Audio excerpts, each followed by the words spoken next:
बीरबल की तेज बुद्धि और बादशाह अकबर का उनके प्रति विशेष स्नेह देखकर कई लोग उनसे ईर्ष्या करते थे।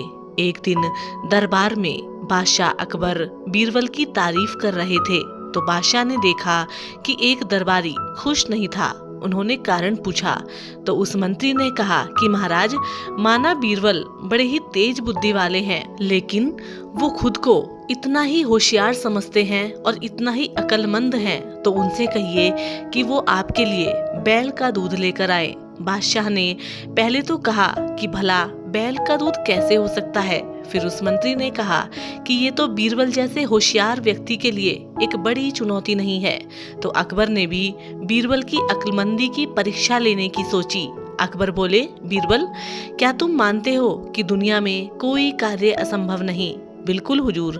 बीरबल ने कहा, ठीक है, तो क्या तुम हमें बैल का दूध लाकर दे सकते हो? बीरबल के पास हाँ कहने के अलावा कोई चारा नहीं था, लेकिन वो गहरी चिंता में थे कि आखिर कैसे वो इस चुनौती को पूरा करें। घर आकर उन्होंने अपनी पत्नी और अपनी पुत्री से भी इस बात की चर्चा हुई।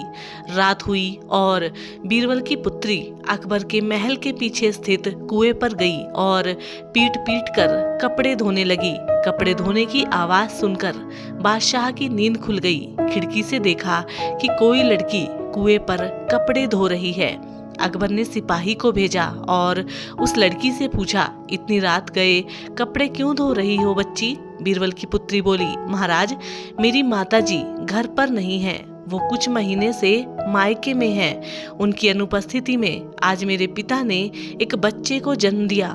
दिन भर मुझे उनकी सेवा पानी करनी पड़ी, इसलिए समय नहीं मिला, तो मैं अब कपड़े धोने के लिए रात को आई हूँ। लड़की की बात सुनकर अकबर को गुस्सा आ गया और उन्होंने कहा, नादान लड़की, आदमी बच्चे कैसे पैदा कर सकते हैं? इसलिए जो सच है वही बता, तुझे माफी मिल सकती है, वरना सजा भुगतने के लिए तैयार हो जाना। लड़की ने कहा, यही सच है। क्यों नहीं करते आदमी बच्चे पैदा? जरूर करते हैं हुजूर। जब बैल दूध दे सकता है तो आदमी भी बच्चे पैदा कर सकते हैं। यह सुनते ही अकबर का गुस्सा ठंडा पड़ गया और उन्होंने पूछा, तुम कौन हो? इतने में ही पेड़ के पीछे छिपे बीरबल ने सामने आकर कहा, ये मेरी पुत्री है महाराज। ओहो, तो ये सब तुमने किया? बादशाह ने कहा, जी हुजूर, माफी चाहता हूँ, पर और कोई रास्ता भी नहीं था आपको बात समझाने का। एक बार फिर अकबर ने बीरबल की अक्लमंदी और चतुराई का लोहा माना और अगले दिन दरबारियों को पूरा किस्सा सुनाते हुए बीरबल की खूब प्रशंसा की और उनकी पुत्री की भी, साथ ही इनाम भी दिया, जिसे देख बीरबल से ईर्ष्या रखने वाले लोगों के मुंह लटक गए और वो जल भुनकर रह गए।